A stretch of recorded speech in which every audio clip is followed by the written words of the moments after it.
Hey, it's Dr. Amanda with Straightsmile Solutions, straightsmilesolutions.com, and today we're going to talk yet a little bit more about Masseter Botox or therapeutic Botox. And for those of you who follow me along, you know I'm a huge fan of this therapeutic regimen. It is not a cheap regimen to get, but I just wanted to bring up something that I think a lot of you aren't aware about, and a lot of times I see posts on various Facebook groups about some dentist is saying, my patient is having random pain in her teeth or in her jaws, and it moves, it goes here, it goes there, and then, they're taking all these x-rays and they're checking for root canals, and they're wondering if it's fibromyalgia and other stuff. And a lot of times, and this has personally just happened to me, that's why I'm super aware of it, it can actually just be clenching. So at nighttime, there's no signs from clenching. No dentist is going to know you're clenching. The only way they might know you're clenching is if they measure your masseter muscles and how thick they are. And I've got some content about that. You can bite down, you can see how much they pop out.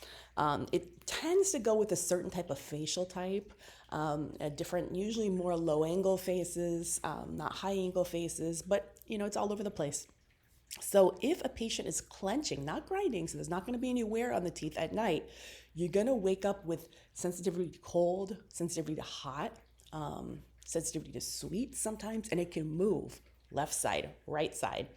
One day you have it, one day you don't, and it really messes with people's brains. And I can just tell you from personal experience, and this got better for me when I did my OMT therapy and my stretching and my release. It was a lot worse before, but I still have to get my therapeutic Botox every 6 to 8 months. And once it starts to slowly wear off, this tooth pain comes back, especially in times of stress. I'll wake up and I'll be like, oh my gosh, my teeth hurt so bad. And then it's time to go get this done. And magically within a week of getting it done, it goes away for 6 more months. So I just wanted to bring this up because I think that every dentist and even orthodontist needs to be trained in administering at least therapeutic Botox. You don't have to do the wrinkle stuff if you don't want to, although patients are going to ask for it.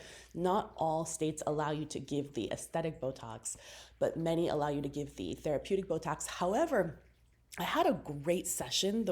And keep in mind, I have family members that are dentists that can do this, but I'm very selective who I go to, because if you're going to administer the therapeutic Botox, you have to do it the right way. This one, for the therapeutic, they were doing it in the upper, goodness, where, and I'm using the wrong anatomical terms, but where the masseters connect, in the fascia up to the temporalis muscle, they were doing it all the way up there because they said that, it can get referred pain and headaches and everything. And it was absolutely incredible. Like, I felt amazing after getting this done. So huge fan about making sure that you have someone who knows all the anatomy of this muscle and exactly where to administer it depending on the patient. And definitely you should not only take a course, but you should just do a deep dive, because patients can have unknown discomfort, and this often is the source. All right, thanks so much.